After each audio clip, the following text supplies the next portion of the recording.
Howdy! Today we'll be looking at Doom City, released in '95 by Seamus Young. Unfortunately, Mr. Young passed away earlier this year, but the silver lining, I suppose, is that it got me to look at the few WADs he did create back in the 90s. Out of all of them, this is by far his most iconic, which is amusing because it also has the blandest gameplay. You are presumably stuck in the middle of Detroit. One shot and half the map will start gunning for you. Your first playthrough is bound to be heavy on the pistol and shotgun. However, once you know where everything's at, it is surprisingly fun to grab a couple weapons and dart inside one of the buildings.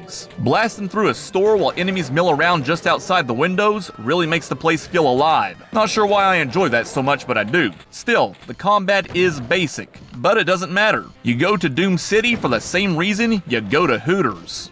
It ain't for the food, it's for the view. There's plenty of realism on display. Going to church is boring.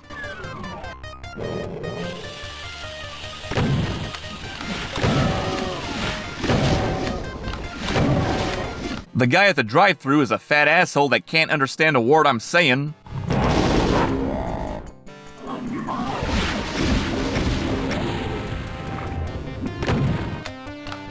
And you can make several hefty withdrawals from the bank.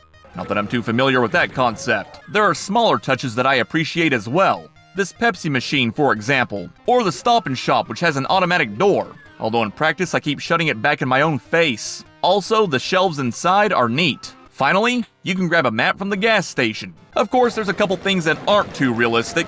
Going to the library is actually more fun than going to the bar. And you can lower these pumps by crossing a line def in the store. And trust me, if I could bring the gas down just by walking around inside a 7-Eleven, I'd run a fucking marathon in that sumbitch. All that aside, the really amazing thing is that Doom City was supposed to be even more detailed. Stuff like traffic lights, crosswalks, and street signs had to be removed. There was just too much stuff going on for the original engine to handle. Regardless, it's a pretty cool looking map, and an early milestone in custom Doom content. Definitely worth at least one playthrough. Later.